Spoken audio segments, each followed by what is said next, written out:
একজন মানুষ যদি তার কেরিয়ারে সফল হইতে চায় তাহলে তাকে না পরিহার করতে হবে। বিরিয়ানির ডেক কোনো এটা গ্রাম কোনো চুপায় রাখা যায় না। আপনি মেহনত করবেন, দেখবেন আপনার গ্রাম ছড়াবে। এটা দুনিয়ার কেউ আপনার গ্রাম চুপায় রাখতে পারবে না। আর আবু হুরায়রা মাদ্রাসা এমন একটা প্রতিষ্ঠান, এখানে আবু হুরায়রা চায় শিক্ষকের গ্রাম ছড়ুক। এটা আমরা চাই যে আমাদের শিক্ষকরা কি হোক, আগে বাড়ুক। কারণ আমরা আমাদের প্রত্যেকটা উস্তাদের ক্ষেত্রে আমরা সিঁড়ির ভূমিকা পালন করতে চাই। আপনাদেরকে আমাদের প্রয়োজন, আমরা আপনাদেরকে মহব্বত করি, ভালোবাসি। আমাদের হৃদয়ে যতটুকু শ্রদ্ধা আছে এতটুকু শ্রদ্ধা আমরা আপনাদেরকে করি। আমরা এবং আপনারা এক। আমাদের এখানে কিতাবখানার হুজুর আছে, নুরানির হুজুর আছে, আমাদের মহিলা শাখায় শিক্ষিকা আছে। সবচাইতে গুরুত্বপূর্ণ আমাদের কাছে হেসখানার হুজুর। কারণ হলো হেসখানার উস্তাদদের বরকতে এবং হেসখানায় ছাত্ররা পড়ে হেসখানা থেকেই কিন্তু প্রতিষ্ঠানের ব্যাপক পরিমাণ একটা অর্থনৈতিক সমৃদ্ধি হয়। এটা অস্বীকার করার কোনো জায়গা নেই। এবং হেসখানার উস্তাদরা যেই পরিমাণ মেহনত করে, এর বেশি আর মেহনত একটা মানুষ আর কি করবে? জানলা দিয়া লাইব, মানে মরিয়া যাইব হে, যে না ঘুমায় সারে খাড়ায় তো ঘুমাবো না, এতে আর কিছু করার নেই। বাকি এখান থেকে কিছু লোক আগায় যায়। কিভাবে আগায়? তারা কিছু লোক আছে তারা কাজ করে, কিছু লোক আছে তারা স্মার্ট কাজ করে। কি কাজ করে ওস্তাদ? কিছু লোক আছে মেহনত করে, মেহনত মেহনত মেহনত। আবার দুই একজন হাফেজ সাহেব আপনাদের এখানেই আছে, উনিও মেহনতি করতেছে, কিন্তু ওনার মেহনতটা আল মেহনত আল ইজতিহাদুজ যাকিয়্য, মানে একটা বুদ্ধিভিত্তিক পরিশ্রম। তার পরিশ্রমটা কি পরিশ্রম?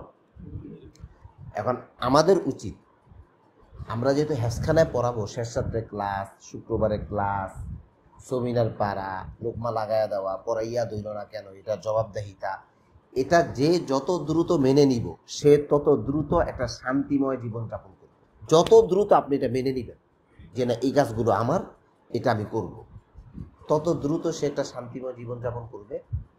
পরিশ্রম সবাই করতেছে, আমরা একটু স্মার্ট পরিশ্রম করব। কি পরিশ্রম ভাই? যেন আমার পরিশ্রমের দ্বারা যেন ছাত্রদের ফায়দা হয়।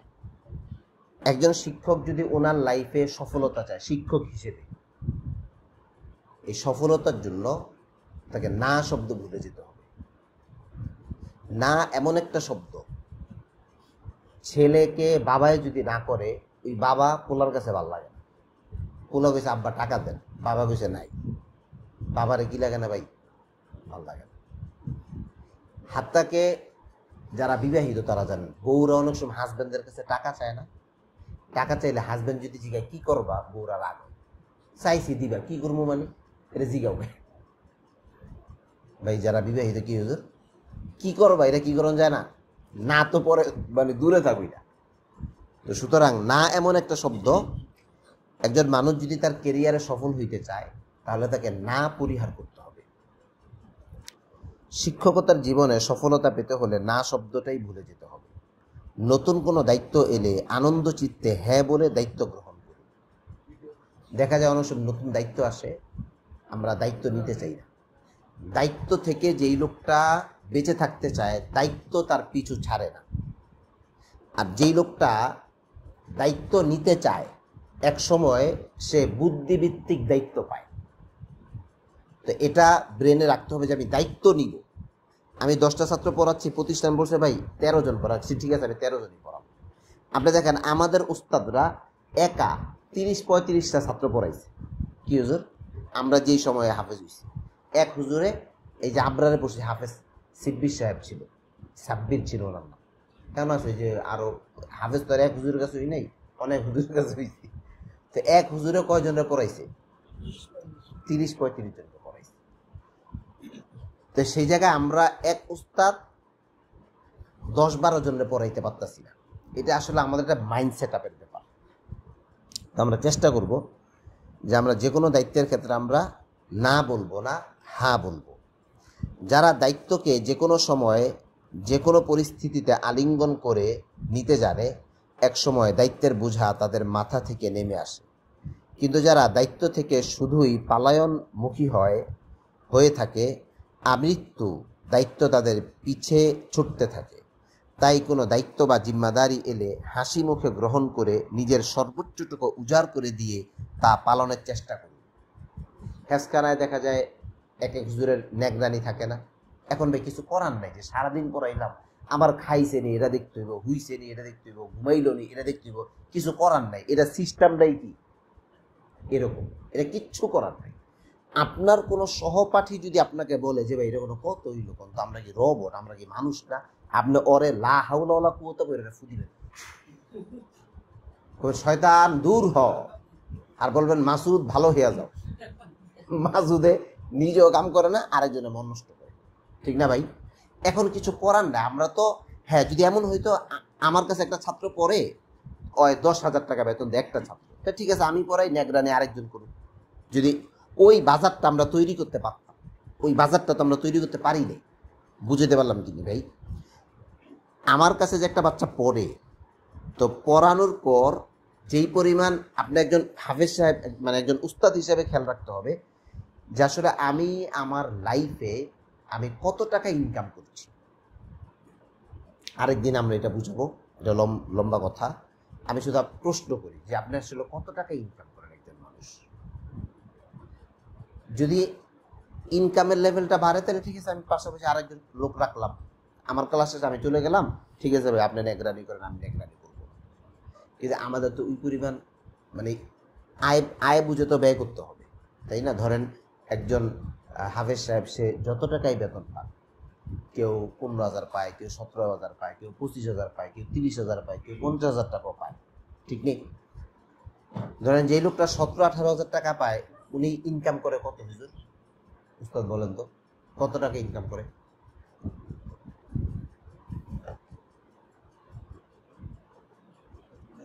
17,000 না, 17,000 ইনকাম করে। এই 17,000 ওনার ইনকাম, খরচ আছে না? আপনার 17,000-এর মধ্যে আমার একটা বেতন আছে, এটাকে আমি ভুল বললাম? কথা বলে না, ভুল বলছি? আমার ধরো আমরা 200 টাকা হইলে বেতন দিবেন, আপনার 17,000-এর মধ্যে আমার কত আছে? 200 টাকা একটা বেতন আছে। আপনার 17,000-এর মধ্যে যে একটা দারোয়ান আছে, তার 12,000 টাকা বেতন, তার একটা বেতন আছে। আপনার 17,000 টাকার মধ্যে যে লোকটা রাত্রে নাইট গার্ড দেয়, তার একটা, কারণ যে নাইট গার্ড দেয় হে কি করে পড়ায় না, হের বেতনটা কোথা থেকে আসে? রবির উস্তাদ নাইট গার্ডে কি করে পড়ায়, হের বেতনটা কোথা হয়? আপনাদের কাছ থেকে আসে। এখন আপনার 17,000-এর মধ্যে কিন্তু খরচ আছে, খরচ টরচ গিয়া দেখবেন 5,000-ও থাকে না। আমরা আরেকদিন যদি আল্লাহ তৌফিক দেয় এটা হিসাবটা দেখাবো। তাহলে যদি এমন হইতো যে আমি 50,000 টাকা হয়, ঠিক আছে আমি আরেকজন লোক রাখি, সেটা যেহেতু নাই ভাই, এটা আমাদের মেনে নিতে হবে যে একটা দায়িত্ব, খাওয়ার নেগরানি, ঘুমের নেগরানি, পড়ার নেগরানি। আপনি যার অধীনে আছেন উনি আপনাকে কোনো শুধু এটা আবু হুরায়রা না, আপনি যে জায়গায় যান, যেই সেক্টরেই থাকেন, ধরেন অনেকে আছে না, মাদ্রাসা অনেক কঠিন, এই জীবন ভাল লাগে না, আমি মধু বেচবো, ঠিক না? অনেকে আছে না, হে টুপি বেচবো, আতর বেচবো, মধু বেচবো। মধু টুপি আতর বেচা অবশ্যই ভালো কাজ, বেচেন। মধু টুপি আতর বেচলেও কাস্টমার গালি দিলে গালি খাওয়ার চামড়া থাকতে হয়। কি বললাম?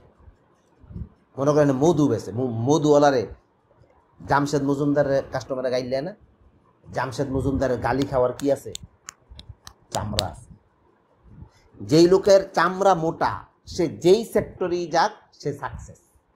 আর যেই লোকের চামড়া পাতলা, এর জান্নাতে গেলেও সে সাকসেস হবে। সুতরাং আপনি যার অধীনে আছেন, যার মানে তত্ত্বাবধানে আছেন, ওনার সাথে আপনার আমার মোয়ামেলাটা এমন হতে হবে, উনি কোনো কথা বলার ক্ষেত্রে যেন ওনার ভাবতে না হয় লোকটার কথাটা বলবো, উনি কথাটা মানবে কি মানবে না, এরকম একটা সম্পর্ক, মানে লেনদেনটা ঠিক এরকম হবে।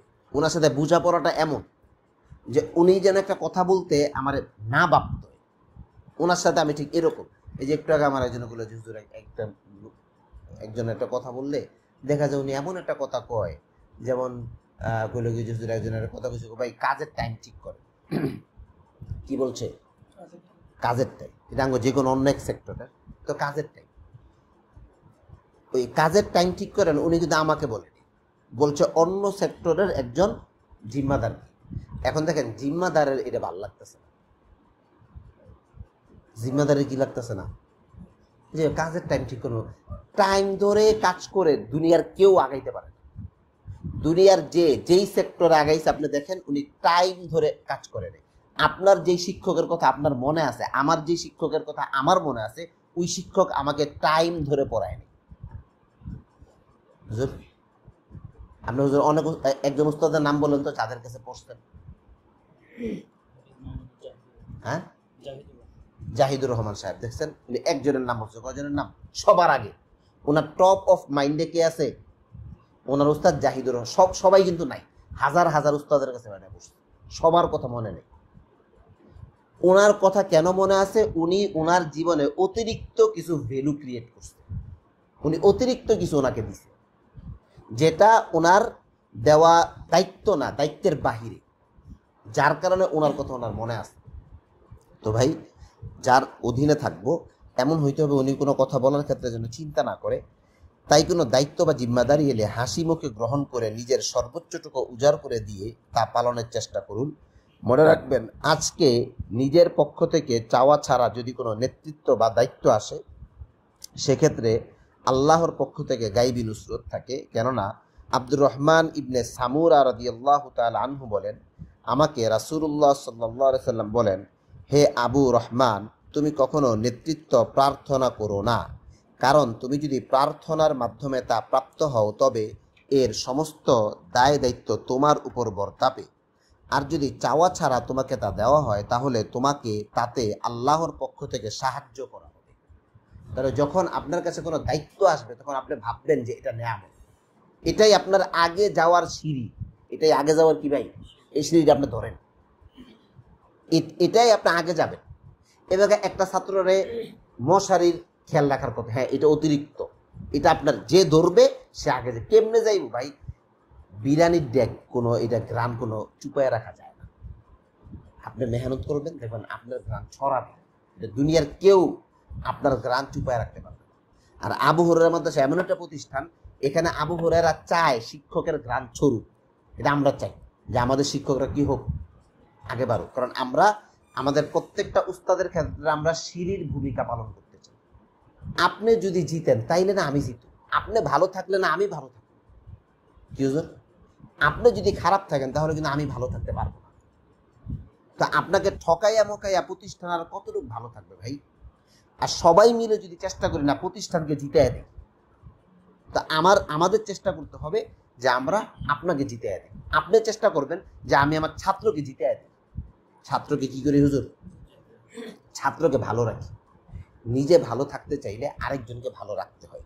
আপনার উপর সাধ্যাতির দায়িত্ব চাপিয়ে দিচ্ছেন, তারা যখন দেখবেন আপনি কাজকে ভয় পান না, যে কোনো দায়িত্বই আপনি সর্বাপেক্ষা অগ্রগামী, তখন তারা আপনাকে এমন জিম্মাদারি দিবেন যা কাজ হিসেবে অনেক বড় কিন্তু শারীরিক কসরত কম।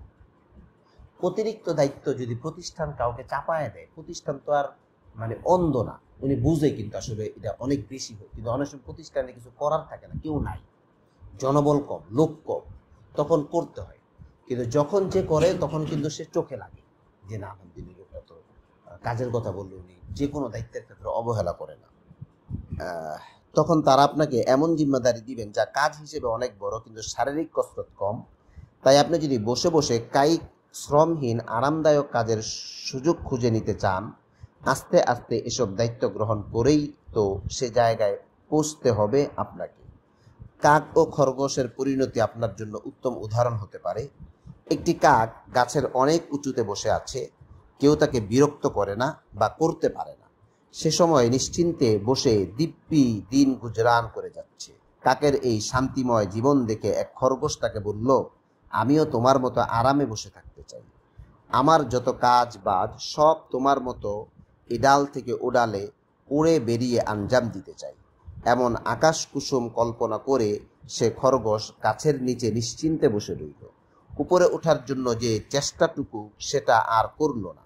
পরক্ষণেই একটি শিয়াল এসে তাকে আস্ত গিলে ফেলল।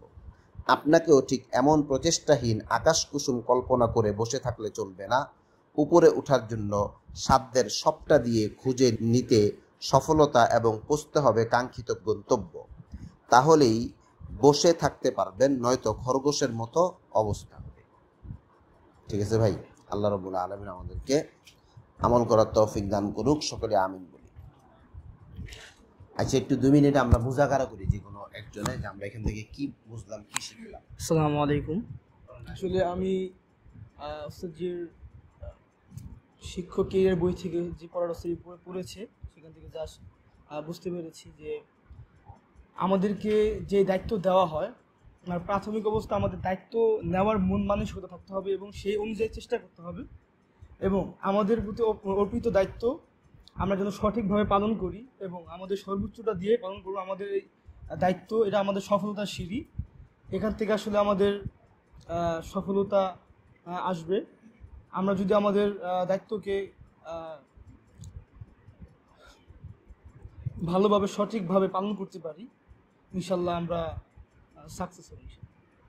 একটা উদাহরণ হলো, এক মসজিদে রং মিস্ত্রি রং করতে আসছে, তো উনি বললেন যে রং করার মধ্যে সবচেয়ে কঠিন কাজ হলো সিলিংটা রং করা। তো উনি বললেন, আমি যার কাছ থেকে রং করা শিখছি উনি এখনো মিস্ত্রি রয়ে গেছেন, আর আমি তার শাগরেদ হয়ে আমি উস্তাদ হয়ে গেছি। তো আমার তখন থেকে একটা স্বপ্ন হলো এরকম যে আসলে কঠিন যত কাজে আসুক না কেন এটাকে আমি ঝাঁপায়া ধরতে চাই।